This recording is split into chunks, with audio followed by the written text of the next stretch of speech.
രാഷ്ട്രീയ നിരീക്ഷകൻ professor AG George കൂടെ ചേരുന്നുണ്ട്.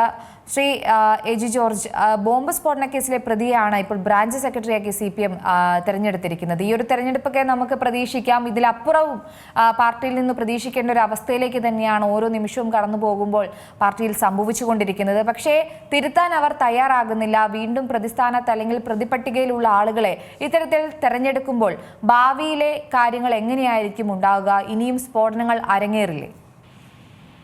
അക്ഷയയുടെ ചോദ്യത്തിൽ തന്നെ അക്ഷയ ഇൻട്രോയിൽ ഉത്തരവും നൽകിയിട്ടുണ്ട്. കാരണം ഇതിനപ്പുറവും CPM-ൽ സംഭവിച്ചാൽ നമ്മൾ അത്ഭുതപ്പെടേണ്ടതില്ല എന്നതാണ് അതിന്റെ യഥാർത്ഥ ഉത്തരം. ഇത് ഒരു പുതിയ സംഗതിയൊന്നുമല്ല. CPM-നെ സംബന്ധിച്ചിടത്തോളം ഒരു ക്രിമിനലുകളുടെ ഒരു താവളമാണ് CPM-ന്റെ പല ബ്രാഞ്ച് ലോക്കൽ കമ്മിറ്റികളും എന്ന കാര്യം ഇതിനോടകം തന്നെ പല ഘട്ടങ്ങളിലായി പുറത്തു വന്നിട്ടുണ്ട്. കൊലക്കേസ് പ്രതികളാകട്ടെ, അതുപോലെ മദ്യം മയക്കുമരുന്ന് കടത്തിലുള്ള പ്രതികളാകട്ടെ, അവർക്കെല്ലാം അഭയം നൽകുന്ന ഒരു രാഷ്ട്രീയ പാർട്ടിയായി CPM മാറിയിരിക്കുന്നു എന്നുള്ളത് പല സംഭവങ്ങളിലൂടെ നമ്മൾ ഇതിനോടകം തന്നെ മനസ്സിലാക്കിയിട്ടുണ്ട്. വളരെ സങ്കടകരമാണ് ഈ കേരളത്തിലെ മാർക്സിസ്റ്റ് പാർട്ടിക്ക് ഇപ്പോൾ സംഭവിച്ചുകൊണ്ടിരിക്കുന്ന പരിവർത്തനം എന്ന് പറയാതിരിക്കാൻ നിവർത്തിയില്ല. എത്ര വലിയ ഉന്നതന്മാരായിട്ടുള്ള ആളുകൾ നേതൃത്വം കൊടുത്ത ഒരു പാർട്ടിയാണ് മാർക്സിസ്റ്റ് കമ്മ്യൂണിസ്റ്റ് പാർട്ടി. എത്ര വലിയ ഉദാത്തമായ സിദ്ധാന്തങ്ങൾ ഉള്ള ഒരു പാർട്ടി ആയിരുന്നു മാർക്സിസ്റ്റ് കമ്മ്യൂണിസ്റ്റ് പാർട്ടി. ഇന്ന് കേരളത്തിലെ മാർക്സിസ്റ്റ് കമ്മ്യൂണിസ്റ്റ് പാർട്ടിയും മുൻകാലങ്ങളിൽ ഉന്നതന്മാരായ നേതാക്കന്മാർ നയിച്ചിരുന്ന മാർക്സിസ്റ്റ് കമ്മ്യൂണിസ്റ്റ് പാർട്ടിയും തമ്മിൽ യാതൊരു ബന്ധവുമില്ലാത്ത രീതിയിലേക്ക് അപജയം സംഭവിച്ചിരിക്കുന്നു എന്നത് എല്ലാവരെയും ഒരർത്ഥത്തിൽ ദുഃഖിപ്പിക്കുന്നതാണ്. അവരുടെ ശത്രുക്കളെ പോലും ദുഃഖിപ്പിക്കുന്നതാണെന്ന് പറഞ്ഞാൽ അത്ഭുതപ്പെടേണ്ടതില്ല.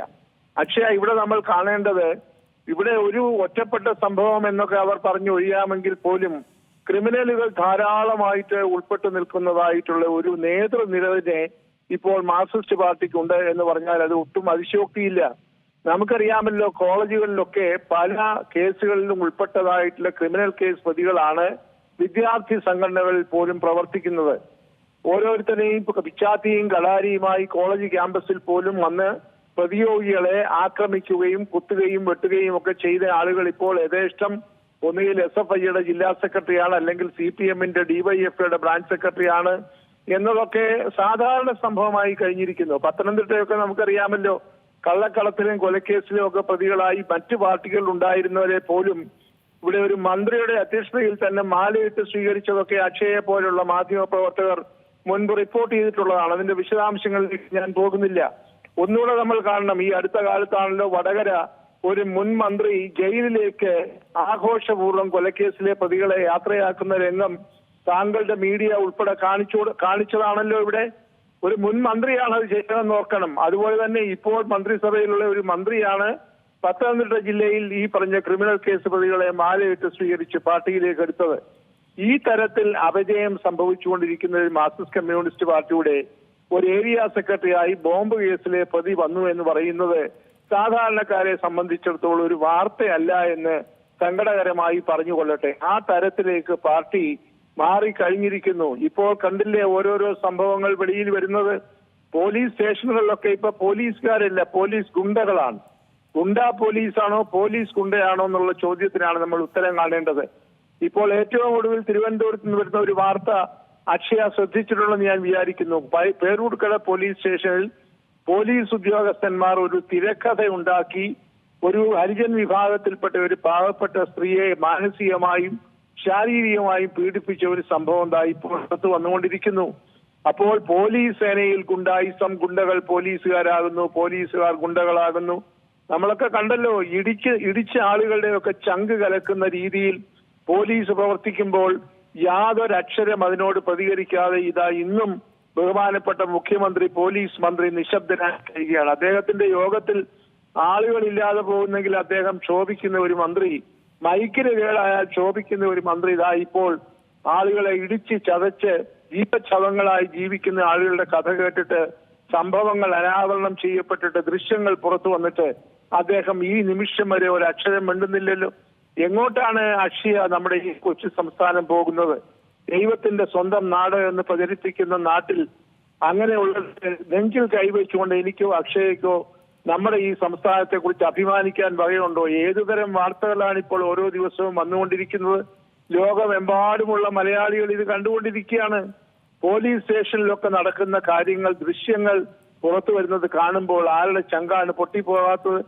ഇന്ന് അമ്മമാർ നിലവിളിക്കുന്ന ചിത്രങ്ങൾ, തന്റെ മകനെയൊക്കെ ചതച്ച് ഇടിച്ച് കൊന്നു എന്ന് പറഞ്ഞ് കണ്ണുനീരോട് നെഞ്ചത്തടിച്ച് കരയുന്ന ഒരു അമ്മയുടെ ചിത്രം കുണ്ടറ പോലീസ് സ്റ്റേഷന്റെ പരിധിയിൽ നാം കണ്ടിട്ട് അധിക മണിക്കൂറുകളായിട്ടില്ല.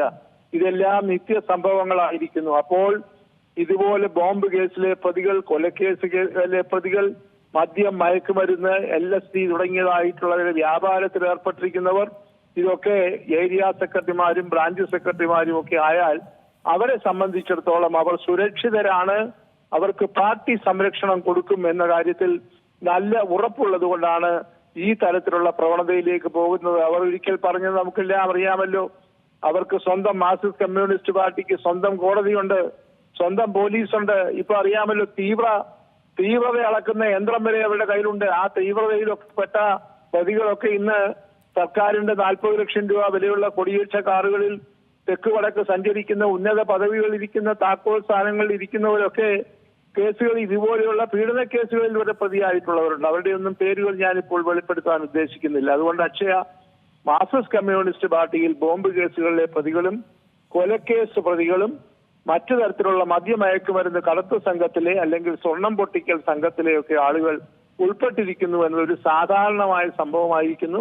പക്ഷേ ഞാനും അക്ഷയും ഉൾപ്പെടുന്ന കേരളത്തിലെ പൊതുസമൂഹം ഇത് കണ്ട് ഞെട്ടിത്തെറിച്ചിരിക്കുകയാണ്. കേരളം എങ്ങോട്ട് പോകുന്നു, CPM എങ്ങോട്ട് പോകുന്നു? ഇപ്പൊ CPIയുടെ സംസ്ഥാന സമ്മേളനം നടക്കുകയാണ്. അവിടെ കുറച്ച് അട്ടഹാസമൊക്കെ മുഴക്കുന്നുണ്ട്. അത് യാതൊരു പ്രയോജനവുമില്ല, നനഞ്ഞ പടക്കങ്ങളാണ്. CPIയുടെ അട്ടഹാസമൊക്കെ ഒരു ഈയാമ്പാറ്റകളെ പോലെ വിളക്ക് വെട്ടത്തിൽ വന്നിട്ട് കരിഞ്ഞു പോകുന്ന അവസ്ഥയാണ്. അതൊക്കെ പോകട്ടെ. എന്തായാലും കേരളം ഭരിക്കുന്ന മാർക്സിസ്റ്റ് കമ്മ്യൂണിസ്റ്റ് പാർട്ടിയുടെ അപജയം ഇത് വളരെ സങ്കടകരമായ അപജയമാണ്.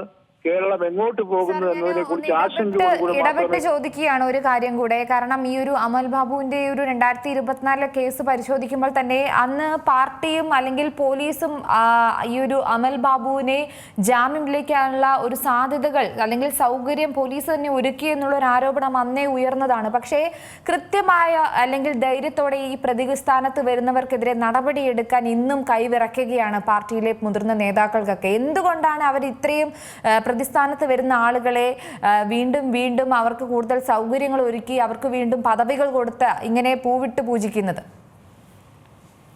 ഈ പ്രതിസ്ഥാനത്തുള്ള ആളുകളെ കൊണ്ട് അവർക്ക് ഉപയോഗമുണ്ട്. എക്കോ വരുന്നല്ലോ. ഹലോ, എക്കോ ഉണ്ട്. കേൾക്കാമോ?